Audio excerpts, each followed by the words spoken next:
The day I buried my mistress alive, the earth swallowed her screams, and I finally heard my sister's laughter again.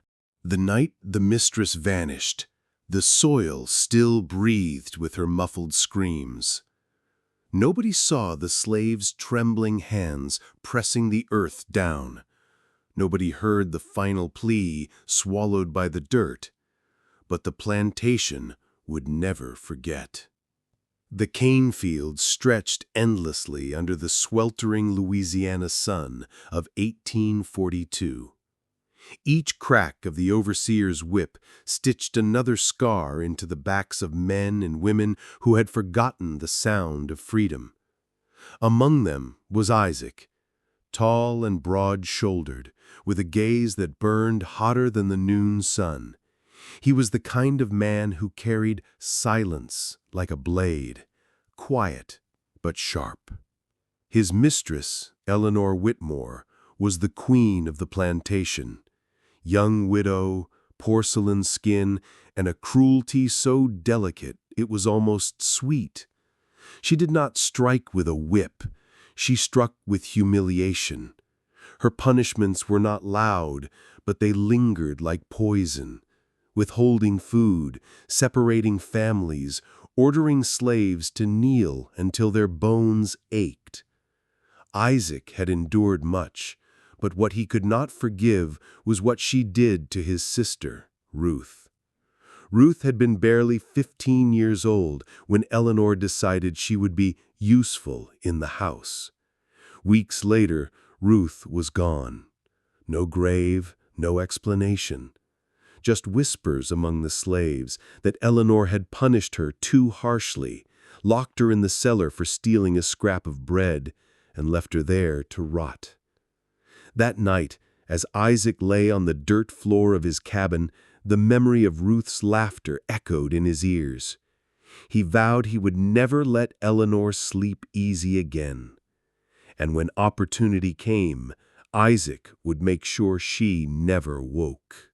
The cane fields had always been a place of sweat and silence, but lately the silence was broken by murmurs, rumors of escape, whispers of rebellion, and stories of masters falling at the hands of their slaves. Such whispers were dangerous, carrying punishment if overheard, yet they kept hope alive. Isaac kept to himself, but he listened. He listened when old Joseph muttered about the Nat Turner rebellion of years past. He listened when Sarah, the midwife, spoke of justice waiting in the earth. He listened when the younger slaves spoke about freedom like it was a secret fruit they could almost taste. But Isaac wasn't thinking of freedom. Not yet. He was thinking of vengeance. Every evening, as the sun dipped and the fields glowed red, he watched Eleanor Whitmore glide across the veranda in her silk gowns, sipping wine as if the world were hers alone. She smiled, delicate and cruel, when a slave stumbled under the weight of sugarcane. She laughed when the overseer cracked the whip. To the world outside, she was a grieving widow keeping her late husband's estate alive.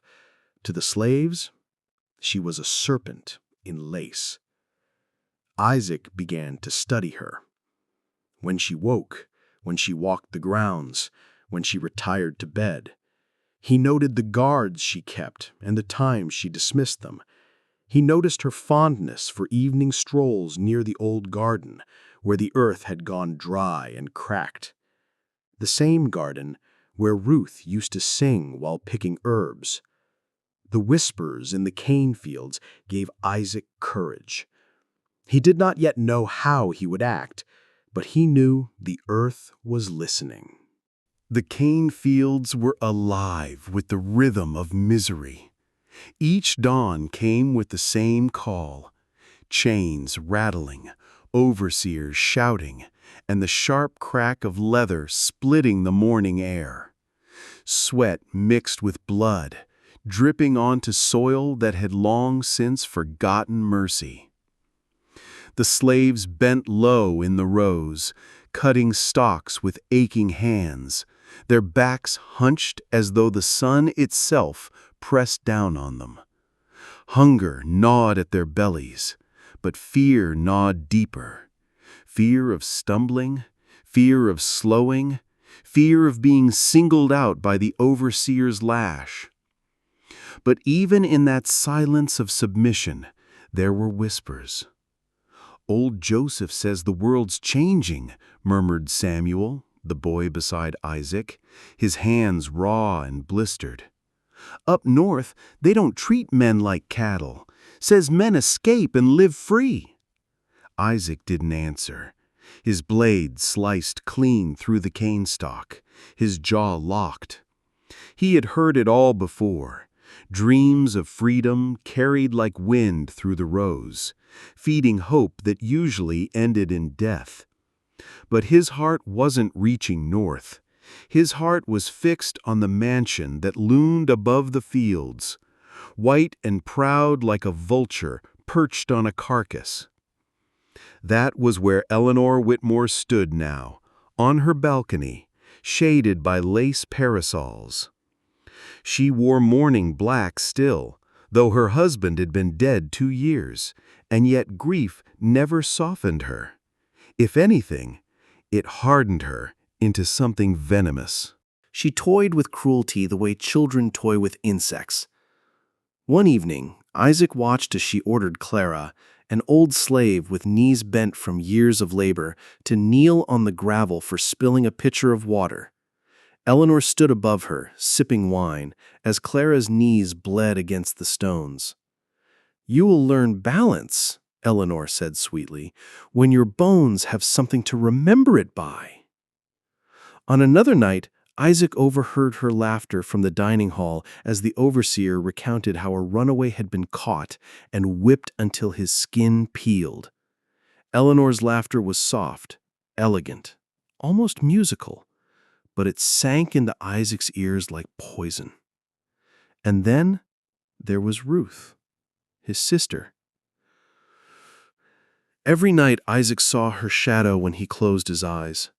He remembered how Eleanor had taken her into the big house, saying, "The girl's too pretty to waste in the fields."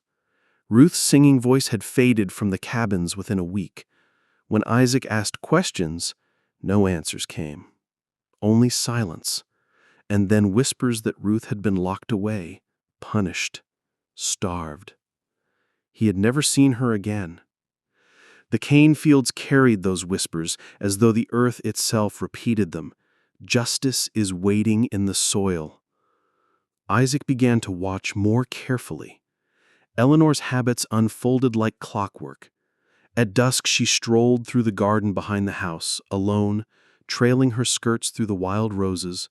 She paused often at the edge of the dried orchard, a place the slaves avoided, for the soil there was said to be cursed. Isaac's eyes followed her steps. His heart beat with rage, but he showed nothing, only silence. Always silence.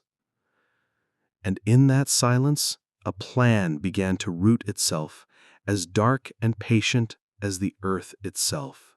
The moon was Isaac's only confidant. At night, when the cabin sank into uneasy sleep, he lay awake, staring through the cracks in the roof, listening to the wind move through the cane. The others dreamed of escape, of slipping into the swamps and finding freedom in the north. Isaac dreamed of something darker, of his mistress gasping in terror, of her pale hands clawing at the soil.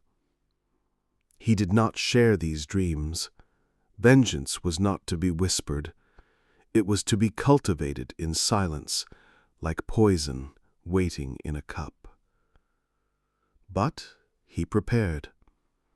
By day, he worked the fields as though nothing had changed. His face was stone, his movement steady, his silence mistaken for obedience. But his eyes were always moving. He studied where the overseers kept their tools, which ones disappeared for repairs, and when the guards grew lazy in their patrols. He noted the spots in the earth that dug easily and those that resisted. At night, when the others slept, Isaac found excuses to linger near the garden where Eleanor often walked. He touched the soil with his fingers, feeling its softness, pressing his hand into it as though testing a grave. One evening, old Joseph caught him wandering. The elder's eyes narrowed. "You staring at dirt, boy? What's buried under there got your soul restless?" Isaac met his gaze, steady, unreadable. "Not what's buried, what should be." Joseph said nothing more, but his frown deepened, and Isaac knew the old man understood more than he let on. Eleanor, oblivious to the storm rising in silence, continued her routines. She hosted teas for neighboring widows, scolded the servants for imagined slights, and took solitary walks in the twilight gardens. She loved the garden because it reminded her of her control. Flowers bent and bloomed at her command, as the slaves bent under her lash. Isaac began to imagine it differently. He pictured her walking into the garden one last time, her steps light, her thoughts smug and careless. He pictured the earth opening for her, not to honor, but to consume. But vengeance required patience. He would need tools, he would need time, and most of all, he would need to ensure no eyes saw what he planned. For if he failed, he would not die quickly. And so, Isaac waited. He sharpened his resolve with each lash he heard, with each cruel word Eleanor spilled on her tongue. Each day her laughter fed his hunger. Each night the soil whispered back to him. Shadow that no one bothered to notice. He had learned, over years of being made invisible, how to be unseen even in plain sight. How to step where the overseer's gaze didn't linger. How to fold himself into the hush between orders. That talent would be the first tool in his hand. He began with the tools. The overseer's shed sat at the fringe of the yard, a squat building smelling of oil and iron. It was watched most days, but at noon the men ate under the big oak, and the guard at the gate nodded off. Isaac worked his shifts as always, then lingered near the shed, pretending to mend a broken basket or fetch a fallen tool. When the guard's head dipped and the sun made everything lazy, Isaac eased open the cracked latch and slipped inside. He didn't take anything flashy, no axes that would be noticed.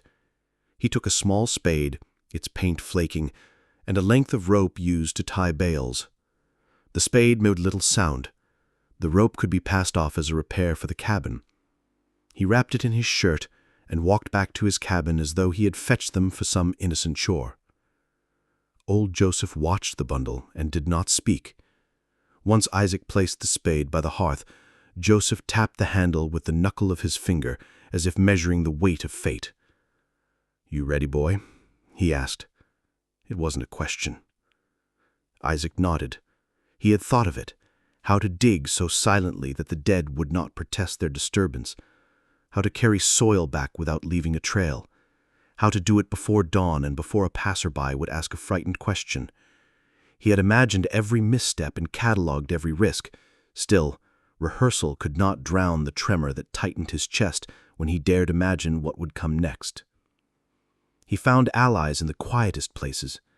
Samuel, the blistered-handed boy, owed Isaac his life for a beating the overseer had given. Isaac had pretended not to see, and then led Samuel to the shade where the blood would stop.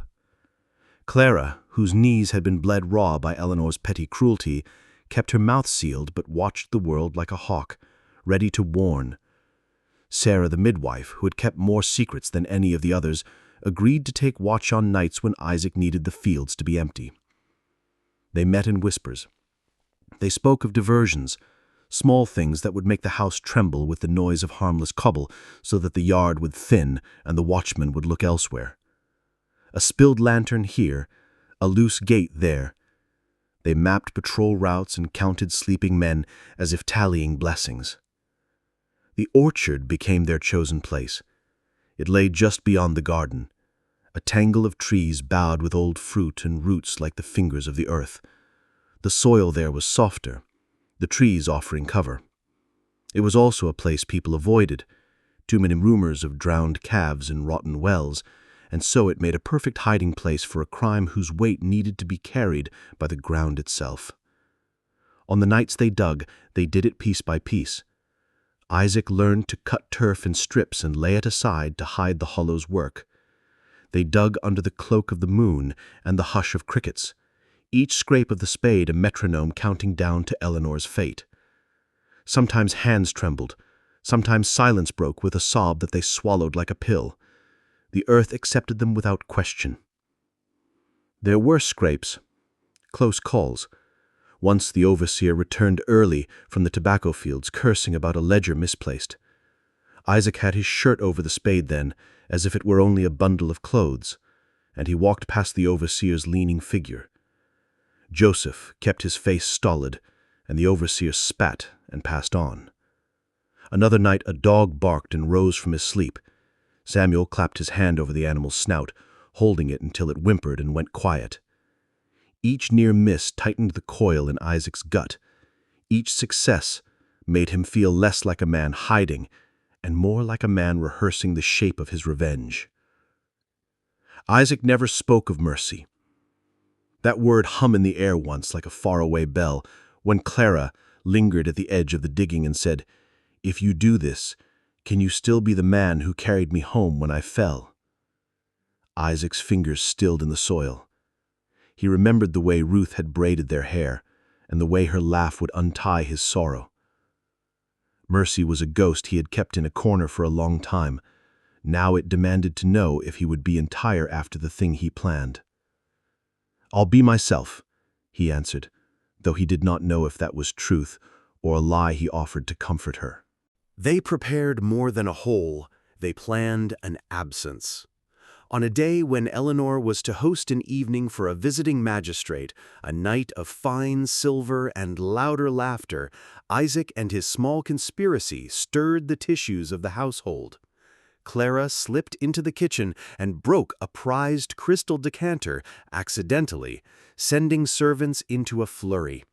Samuel feigned an injury, collapsing near the front steps, drawing the mistress's attention and the house's servants to him. Sarah started a whisper about a sick child in the back cabins that needed tending, ensuring several of the lighter hands were far from the garden at dusk. Eleanor, for all her cruelty, loved spectacle. The stir of commotion flattered her. When Samuel staggered and the kitchen erupted with clanging plate and spilled wine, she came out on the veranda, smoothing her skirts, delighted to be required. She didn't notice Isaac among the workers, the man who moved like the wind between the house and the fields. She didn't notice the rope tucked beneath his shirt or the way his jaw set when she laughed at the disruption. That night, as laughter swallowed the mansion and the magistrate raised his glass, Isaac and his small band walked through the orchard. The hole yawned like a waiting mouth, and they carried down the last of the soil in baskets, each sifted grain a promise kept.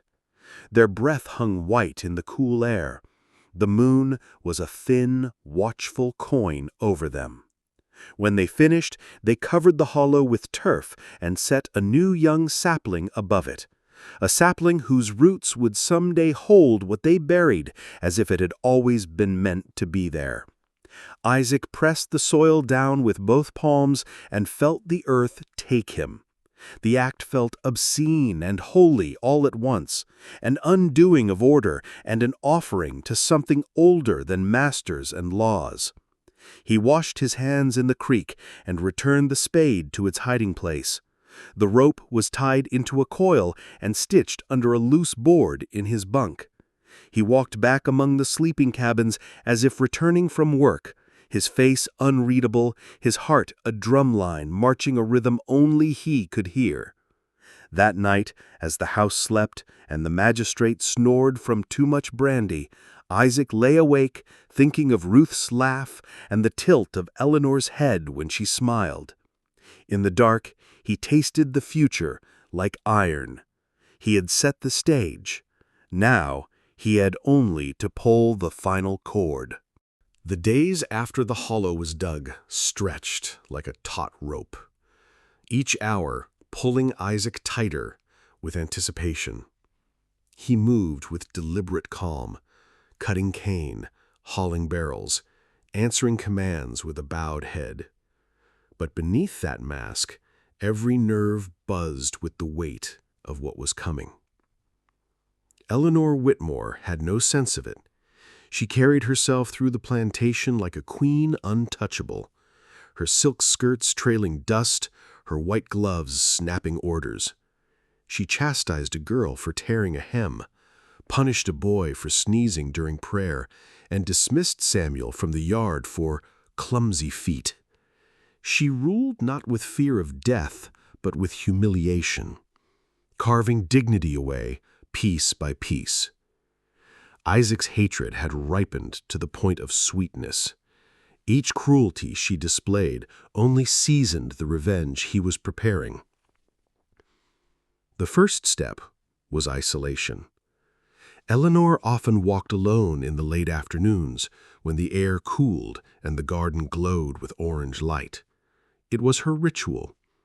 A stroll among the roses, sometimes a pause beneath the old oak, her mind drifting while the slaves toiled nearby. Isaac had studied her pattern for weeks. He knew when the overseer was occupied, when the house staff were distracted, when the fields drew all eyes away from the garden. He needed only to nudge her steps toward the orchard. So he planted the seed. While trimming the garden hedges one morning, Isaac overheard Eleanor speaking with her guest, Mrs. Carraway, a neighboring widow. He seized his chance. Bowing low, he murmured, "Mistress, the orchard's fruit looks ripe this year. Some say the trees there give sweeter pears than any in the county." Eleanor's brows arched in curiosity.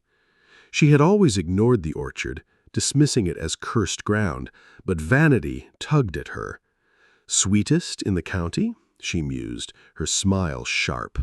"Perhaps the land isn't so useless after all." She would go there. Isaac knew it. The second step was courage. Night after night, Isaac sat by the creek, rehearsing every moment in his mind. He pictured Eleanor walking into the orchard, alone and unguarded. He pictured her surprise when she realized she was not alone. He pictured the rope in his hands, the soil waiting to close over her. But in the quiet, doubts rose.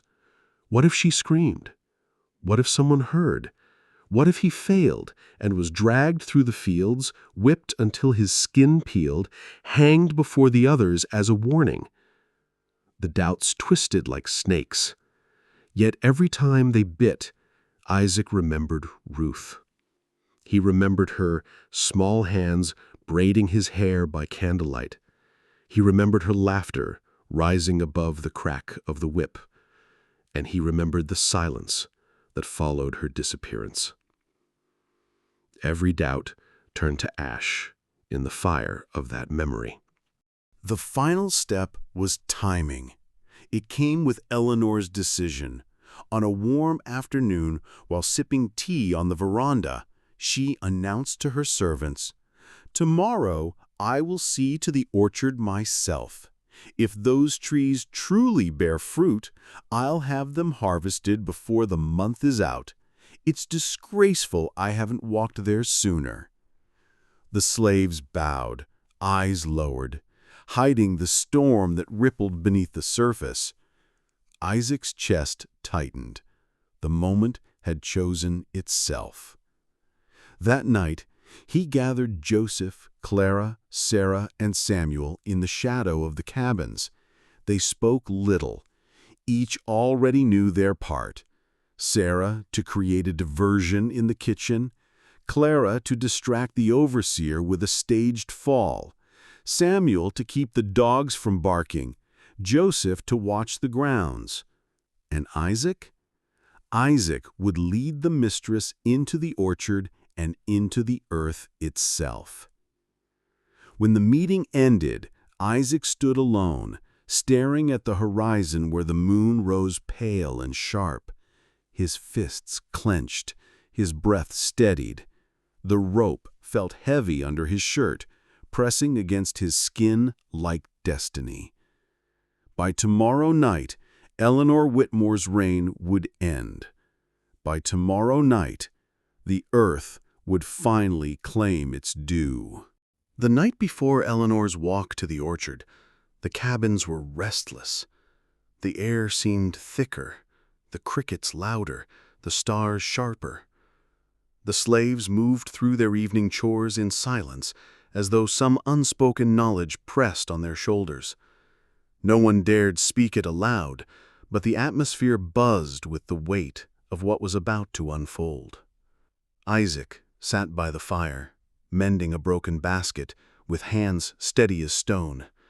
To any onlooker, he looked like a man ending his day, but beneath his calm, his blood thundered with anticipation. Each weave of the reed felt like tying a knot in fate's rope. Old Joseph sat across from him, sharpening a small blade for skinning game. He watched Isaac in the flickering firelight. "You've set your course," Joseph muttered, voice low so no ears beyond the cabin could hear. "Ain't no turning back now." Isaac didn't look up. "I turned back once before, when Ruth went into that house, and I never saw her again. There won't be a second time." Joseph gave a slow nod, the scrape of stone against blade filling the silence between them. Across the yard, Sarah walked slowly between the cabins, her basket of herbs in hand. She touched the shoulder of each slave she passed, offering quiet comfort, as though preparing them all for the storm to come. She stopped by Clara, who sat nursing her swollen knees. Clara whispered, "Are we doing the devil's work?" Sarah's eyes lifted to the dark mansion, its windows glowing faintly with candlelight. She said, "Sometimes the devil wears lace and pearls, and sometimes God hides his justice in the hands of men." In the big house, Eleanor Whitmore sipped her wine before her mirror, her reflection shimmering in the glass. She smiled at her own beauty, tracing the delicate lines of her cheek, adjusting the comb in her hair. Tomorrow she would stroll into the orchard, reclaiming it as hers, and boast to her guests of the fruit she had discovered. In her mind, it was another chance to show control, to bend even the ground itself to her will. She did not see the shadow that lurked in her own home. She did not know that the very soil she planned to claim had already been claimed, by the memory of a girl she had starved and by the brother who had not forgotten. When midnight fell, Isaac rose from his pallet and walked to the orchard. The others followed in silence. They checked the hollow one last time, smoothing the soil, ensuring no sign of digging betrayed them. The moonlight pooled pale over the trees, silvering the rope coiled in Isaac's hands. "Tomorrow she walks here," Samuel whispered, his voice trembling. "Tomorrow it ends." Isaac looked at the hollow, then at the mansion glowing faintly in the distance. His face was carved from stone, but his voice carried fire. "Tomorrow, the earth takes her, and Ruth will finally rest." They returned to the cabins before dawn, each step heavy with the knowledge that morning would bring not just labor, but blood. And as Isaac lay on his straw bed, staring into the dark, he felt no fear, only resolve, only silence. The kind of silence that comes before the ground opens. The morning broke heavy with heat, the kind that made the air shimmer and cling to skin. The field stirred with the usual rhythm, chains rattling, overseers shouting. But beneath it all there was an unspoken current. Eyes met and looked away quickly. Hands moved with unusual precision. Every slave seemed to know this was no ordinary day. Eleanor Whitmore descended from the veranda in a gown of pale lavender, gloves white against her skin, a parasol tilted over her shoulder. She carried herself with the grace of a woman who believed the world existed for her amusement. "Today," she announced, to no one in particular, "I will visit the orchard. If the trees are sound, I expect fruit by the basket before the week's end." Her voice rang out sharp and proud, cutting through the humid air like the overseer's whip. Isaac stood among the yard hands, head bowed, shoulders relaxed, as though her words meant nothing. Inside, every nerve pulled tight. The rope coiled beneath his shirt pressed against his ribs like a secret heartbeat. The plan unfolded in perfect steps. In the kitchen, Sarah, accidentally, spilled a pot of boiling water, sending the maids into a frenzy. Clara, limping heavily, stumbled deliberately in front of the overseer, forcing him to help her to the shade while cursing her slowness. Samuel slipped to the kennels, scattering a mixture of herbs and meat Sarah had prepared, lulling the dogs into docile silence. The mansion buzzed with minor chaos that conveniently left Eleanor unguarded for her stroll. "Isaac," Eleanor called sharply, spotting him near the hedges, "come with me. I'll need someone to carry a basket if the pears are worth taking." Isaac lifted his head slowly, his expression unreadable. "Yes, mistress." They walked together through the garden, Eleanor's parasol bobbing with each step, Isaac's long shadow trailing behind. She spoke idly of the orchard's wasted years, of her late husband's neglect, of how she would restore it to glory. Isaac said nothing. When they reached the edge of the orchard, the trees stretched before them like crooked sentinels, their branches heavy with overripe fruit. Eleanor wrinkled her nose. Such a dreadful place. Still, there may be use in it. She stepped forward, skirts brushing the grass. Isaac's heart thundered, but his face remained stone.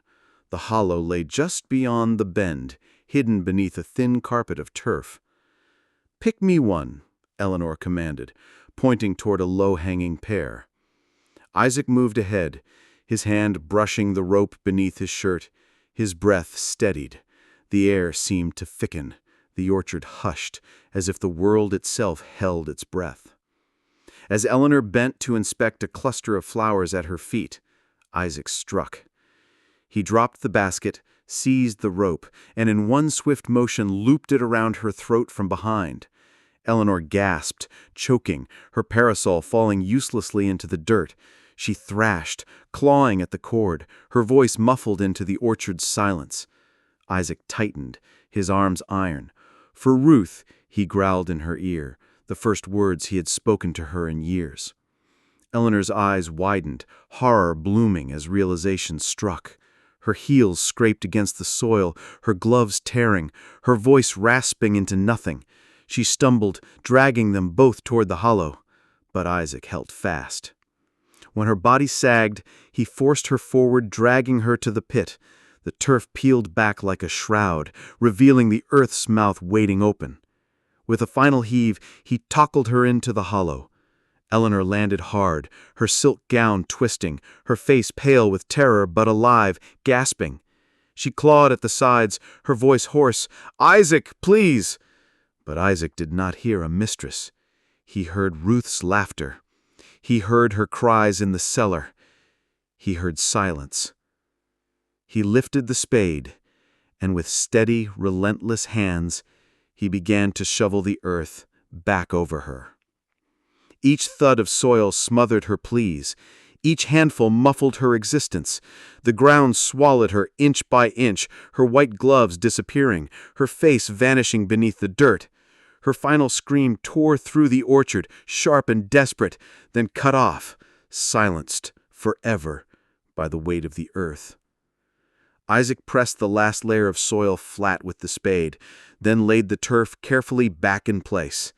Above it, the sapling stood, its leaves trembling in the wind, as though shivering with secrets. Isaac stood over the grave, chest heaving, the spade heavy in his hand. The orchard was silent once more, save for the rustle of branches. The mistress was gone. The earth had claimed her. And Ruth, sweet Ruth, was avenged. By dusk, whispers were already curling through the cabins like smoke.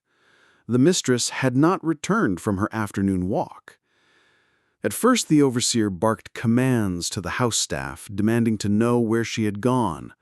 "She's in the orchard," one maid stammered, wringing her hands. "She said she wanted pears." But when the overseer stomped through the trees, he found nothing. No parasol, no footprints worth following, no trace of lavender silk. "She'll be back," he muttered, though his eyes darted nervously. But Eleanor Whitmore did not return. In the big house, the magistrate, still visiting from his night of brandy and boasting, grew impatient. "What kind of estate loses its mistress like a misplaced dog?" he snarled. The overseer bristled, sending men to search the fields, the barns, even the swamp edges. Slaves were lined up, questioned harshly, accused of hiding her. Clara was slapped when she hesitated to answer. Samuel was shoved to his knees under the overseer's glare. Isaac stood among them, face calm, eyes lowered. When asked, he answered evenly, "I carried a basket for her, then she dismissed me back to the hedges. I don't know where she went." The overseer studied him, searching for cracks in his voice, but found none. His silence was his armor, and silence gave away nothing. By nightfall, the estate boiled with unease. Lanterns swung as patrols scoured the grounds. Dogs sniffed and barked. But Sarah's herbs dulled their senses, leading them in confused circles. The orchard was searched twice, but nothing looked amiss. The sapling stood small and innocent, the soil packed firm, betraying no secret. Still, rumors took root. Some said the mistress had run off with a secret lover from the neighboring town. Others whispered she'd been cursed, swallowed by the orchard's haunted ground. Among the slaves, whispers tasted sweeter. They spoke softly in corners and under breaths of the earth that had taken what was owed. They dared not smile, dared not celebrate, but in their eyes glimmered something new. Relief. Isaac felt no relief. That night, lying on his pallet, he stared at the ceiling, hearing the muffled cries that still echoed in his mind. The feel of the rope in his hands, the sound of the soil striking silk. The final scream swallowed by dirt. None of it left him. He had done what he vowed. Ruth was avenged. The serpent was gone. But the silence that followed was not the peace he expected. It was heavier, darker, pressing against his chest like the earth pressing on Eleanor's body. Old Joseph, watching him from across the cabin, said nothing, but in the old man's eyes flickered both pride and warning. Justice had been served, but justice always carried a cost, and Isaac was only beginning to pay it. The nights that followed Eleanor's disappearance were heavy with a silence that spoke louder than any whip. The plantation carried on, but everything had shifted. Crops were harvested mechanically, overseers barked orders with a sharper edge, and the remaining staff moved like shadows, unsettled by the unanswered questions. Isaac could no longer walk among them without feeling the echo of what he had done. Each whisper, each glance reminded him of the orchard, the hollow, the rope, the soil swallowing silk and skin. He had achieved vengeance, yes, but the taste was bitter. When he closed his eyes, he could hear Eleanor scream, feel the panic twisting in her fingers as she clawed at the dirt, hear the final muffled gasp swallowed by the earth. Ruth's memory had driven him to it, but now Ruth's laughter seemed distant, ghost-like, replaced by the sound of his own heartbeat pounding in the hollow of his chest. Sleep became elusive. Isaac woke in cold sweat, haunted by visions of the hollow shifting beneath him, of soil collapsing over him instead. Each day he performed his duties flawlessly, his face a mask of obedience, but inside he wrestled with something unexpected: guilt. It was not regret for Ruth, it never would be, but a growing unease that the line between justice and cruelty had blurred. He had become the arbiter of life and death, and that power, once intoxicating, now weighed heavily. He confided nothing, not to Joseph, not to Sarah, not to anyone. The silence that had been his shield now pressed like chains. Yet the world outside him continued oblivious. The overseer grew frantic, scouring the estate for signs of Eleanor, while the magistrate threatened letters to the authorities, claiming negligence, claiming a plot, claiming that someone must pay. Slaves were questioned, threatened, and beaten for answers that none could give. Isaac watched it all with a tight chest. He had planned carefully, acted precisely, yet the consequences were rippling outwards in ways he had not anticipated. Innocent hands were bruised and bleeding, while Eleanor lay beneath the orchard. The ultimate justice meted out silently by his own hands. He began to wander the fields alone at night, letting the canes sway around him like ghostly witnesses. He felt the hollow in his chest echo the hollow in the orchard, and he understood something he had not before. Vengeance, once fulfilled, does not free the soul, it binds it. Joseph noticed the change. One evening he spoke quietly. "You did what you swore to do, boy. Ain't no one can take that from you. But remember, the earth don't let no wrong go without a price." Isaac nodded, though his eyes were distant, staring at the darkness beyond the cabin. The price was rising, he could feel it, a weight pressing against his mind, tightening like the rope that ended Eleanor's reign. He had buried the mistress alive, but now he wondered if the earth had buried a part of himself alongside her. The night deepened. In the distance, an owl hooted. The wind rustled bacane, and Isaac felt the first true chill of consequence creep into his bones. The act was done. Justice, brutal and final, had been served, but the silence that followed was not peace. It was a storm waiting to break. And Isaac, for all his careful planning and courage, knew the storm would come for him too. The day after Eleanor's disappearance, the plantation was in uproar. The overseer ran from house to yard shouting orders, shaking his fist at trembling servants. The magistrate, still visiting from the previous night, had summoned him into the big house, brandishing papers that threatened fines, arrests, and lawsuits. "Where is she?" the magistrate bellowed. "If she's harmed, I'll see every man punished and every estate hand hanged." The overseer's face went pale. I do not know, sir. She went to the orchard this morning as usual, and then she was gone. The slaves claim ignorance." The staff scrambled, searching the house, the grounds, the stables, even the riverbank. Lanterns bobbed like fireflies as men tramped the estate. Dogs barked, but Sarah's herbs, laid strategically, kept them wandering in circles. Still, panic reigned. Whispers spread faster than the wind. Rumors of the mistress's disappearance became rumors of murder, of secret plots, of curses laid upon the estate. The slaves watched carefully from the shadows, knowing the earth had taken its due, yet fearing that suspicion might turn in word. Isaac moved among them with measured calm. His chest tightened with each shriek of oversight, each demand, each accusation. He was careful, obedient, untouchable on the surface, but the storm of suspicion closed in. Even small mistakes, the tilt of a head, a pause too long, could betray him. By nightfall, fear had fully gripped the estate.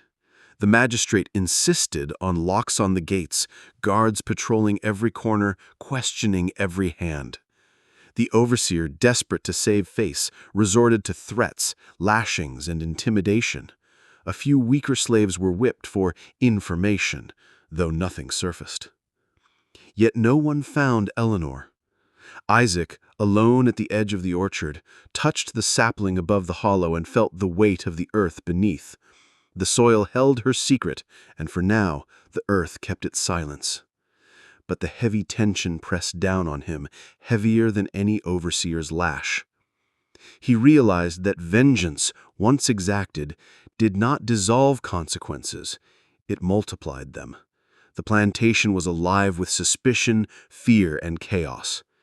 Each day was now a tightrope, and every eye that glanced at him could be the one that tipped him into ruin. But he did not regret. Ruth was avenged. Eleanor's cruelty ended. The world was balanced, however briefly. But balance came at a cost, and the cost, he knew, had only just begun. The night stretched long and heavy. Fires burned in hearths, lanterns swung in windows, and the estate trembled under the weight of secrets. Isaac lay on his pallet, listening to the restless night. Outside, the canes swayed. The orchard slept. And beneath the sapling, Eleanor Whitmore rested in silence, the earth holding her forever. The storm of suspicion would rage, the overseer would grow frantic, and the magistrate would demand answers. But Isaac's mind, though heavy with the echo of screams, was resolved. Some justice is not meant for the eyes of men. Some justice belongs to the earth. And tonight, it belonged to him. Please subscribe.